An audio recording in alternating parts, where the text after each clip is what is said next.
nggak sih kepikiran kalau iptek itu berkembang pesat?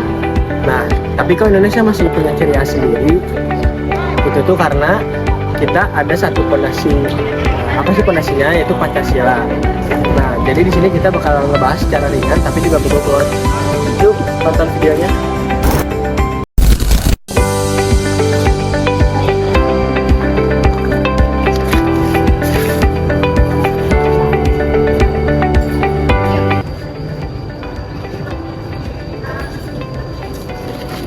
Katanya sih semua bangunan di Indonesia itu butuh iptek, dan ternyata itu tuh bener. Cuman Indonesia tuh punya plot twist yang dimana kita tuh nggak bisa asal ngambil teknologi luar. Soalnya kita tuh harus lihat dulu dari sisi budaya sama agama masyarakat yang ada di sini. Intinya iptek maju tuh semuanya harus lihat Indonesia banget deh.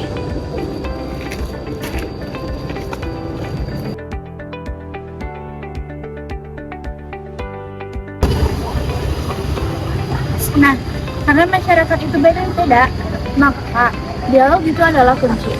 Iptek harus berkembang bersamaan dengan nilai-nilai kemanusiaan. Gak boleh cuma fokus ke logika saja, tapi lupa etika. Kalau enggak, itu bisa bahaya buat masyarakat.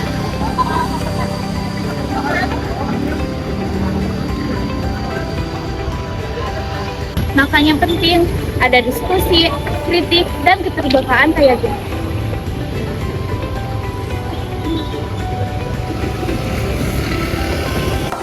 Pancasila itu bukan sekedar pidato internasional, dia adalah arah moral untuk setiap kegiatan keilmuan yang ada di Indonesia.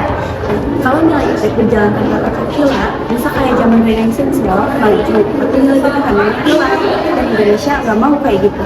Gampangnya itu kayak gini, iptek itu harus mengikuti 5 kompas Pancasila. Apa aja sih? Yang pertama, nilai ketuhanan. Kita harus berilmu, tapi juga harus bermoral. Yang kedua, bagaimana caranya iptek ini harus bisa membantu manusia, bukan malah sebaliknya.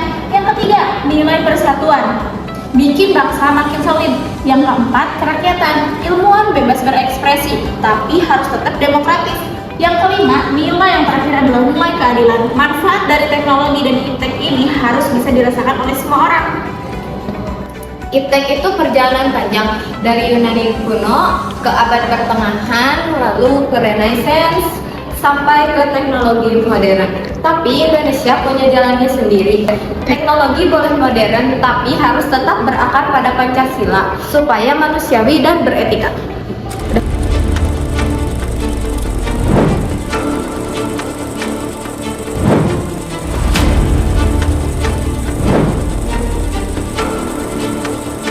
Rumah Sakit Umum Daerah Pasirian Lumajang diduga telah salah memberikan obat kepada pasien probable atau kemungkinan tertular COVID-19.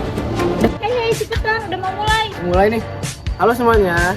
Sekarang kita bakal membahas mengenai medication error dan bagaimana cara teknologi mencegahnya. Dan yang paling penting, bagaimana Pancasila tetap menjadi pedoman saat kita menggunakan teknologi dalam pelayanan kesehatan. Medication error adalah kesalahan dalam proses pemberian obat. Misalnya, salah pasien, salah dosis, salah rute, salah waktu, dan salah pemberian obat. Kesalahan seperti ini bisa terjadi di rumah sakit, puskesmas, bahkan saat mahasiswa praktek.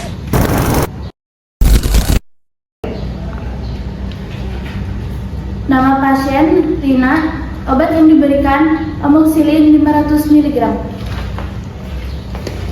Ini obatnya. Loh, kok malah septiksima? Kamu dapat informasi dari mana? Aku dapat informasi dari WA dari temen nih, kirain benar. Nah, ini adalah salah satu contoh medication error akibat salah pemberian informasi yang bisa berakibat sangat fatal. Jadi jangan lupa dicek ulang ya. Tadi, waktu aku bantu nyatet ulang resep di UKS, aku kayaknya salah ngasih dosis deh. Dokternya bilang 500 mg paracetamol. Aku nulis 500 gram gak sih? Hah? Itu jauh banget. Untung kamu cepet sadar. Aduh. Ini juga termasuk medication error, tepatnya transcription error. Kelihatannya sih sepele, tapi satu angka bisa bikin obatnya gak berefek. Makanya pencatatan dosis itu harus super duper teliti banget. Intinya ketahuannya lebih cepat, jadi bisa aku revisi. Ya, intinya kalau misalnya soal obat, kita harus lebih hati-hati lagi nggak sih? Ayo kita sampaikan soal ini di bagian nilai Pancasila. Soalnya penting banget. Guys, biar jelas kenapa teliti itu bukan cuma prosedur, tapi tentang tanggung jawab moral. Ayo.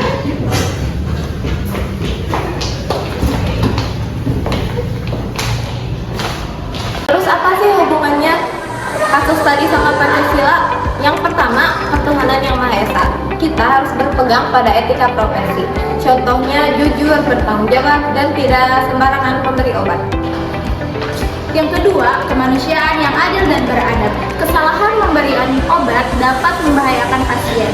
Jadi, kita harus memperlakukan pasien secara manusiawi dengan memastikan obatnya benar. Yang ketiga, Persatuan Indonesia. Keselamatan pasien adalah tanggung jawab bersama. Tenaga kesehatan harus kompak, tidak egois, dan saling menjaga. Nah, yang keempat, kerakyatan yang dipimpin oleh hikmat kebijaksanaan dalam permusyawaratan pengambilan. Pengambilan keputusan yang diambil dalam pelayanan kesehatan harus mengutamakan musyawarah dan kehati-hatian, bukan hanya mengandalkan teknologi. Yang kelima, keadilan sosial. Setiap orang berhak mendapatkan pelayanan obat yang aman dan adil. Teknologi harus digunakan untuk semua fasilitas, bukan hanya di fasilitas tertentu saja. Jadi, solusi apa yang dapat kita lakukan? Yang pertama, selalu teliti baca resep obat. Lakukan prinsip 6 benar. Yang pertama, benar pasien, benar waktu, benar dosis, benar obat, benar cara, dan benar dokumentasi. Yang ketiga, gunakan teknologi aplikasi kesehatan dengan bijak. Yang keempat, verifikasi data pasien sebelum memberikan obat. Yang kelima, diskusikan bila ada yang ingin ditanyakan. Karena medication error sering terjadi karena malu bertanya. Kembangkan iptek kesehatan, tapi tetap berdasarkan nilai-nilai Pancasila. Nah, Pancasila tuh bukan jadi penghambat iptek, malahan jadi pengarah iptek untuk tidak kehilangan jati diri bangsa. Terima kasih ya guys sudah menonton videonya. Pesan-pesan selama perkuliahan bersama dengan Pak Adi, misalnya perkuliahannya sangat seru karena Bapak di itu membuka sesi diskusi di kelasnya yang membuat kelas perkuliahan itu menjadi lebih hidup. Dan untuk pesannya, semoga perkuliahan seperti ini bisa terus dipertahankan karena perkuliahan seperti ini itu bisa membuat kita lebih memahami materi yang disampaikan oleh Bapak lewat diskusi. Pesan saya untuk Bapak, terima kasih Bapak karena selama belajar Bapak sudah memberikan atau menyampaikan materi dengan baik dan dapat dipahami. Terus selama pembelajaran itu sangat menyenangkan. Lalu semoga ke depan itu kami bisa mendapatkan wawasan lebih banyak lagi atau materi yang didapat bisa lebih banyak lagi. Ya, selama Bapak mengajar itu, Bapak selalu mengaitkan materi dengan kehidupan sehari-hari sehingga saya dapat mudah memahami materinya. Intinya, kelas jadi lebih menyenangkan, banyak diskusi, banyak hal-hal yang kami dapatkan, banyak hal-hal yang tidak kami ketahui menjadi tahu. Terima kasih Bapak. Kesan yang saya rasakan selama pembelajaran mata kuliah Pancasila yaitu seru kelasnya, pembelajarannya ramai, banyak pertanyaan, banyak tanya jawab, dan lebih mendapatkan wawasan lebih luas gitu.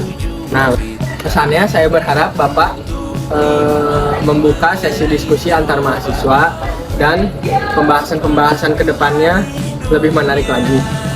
Kesannya penjelasan materi dari Bapak sudah sangat jelas, mudah dipahami, dan tidak membosankan. Membuat saya menjadi lebih gampang memahami tentang Pancasila. Pesannya semoga ke depannya lebih banyak lagi contoh dan diskusi antar mahasiswa agar pembelajaran lebih seru dan mudah dipahami. Untuk kesannya, kuliah pendidikan Pancasila dengan Bapak itu bisa memberi wawasan baru dan lebih mengerti bagaimana nilai-nilai Pancasila diterapkan dalam kehidupan sehari-hari. Untuk kesannya, saya berharap pembelajaran seperti ini tetap interaktif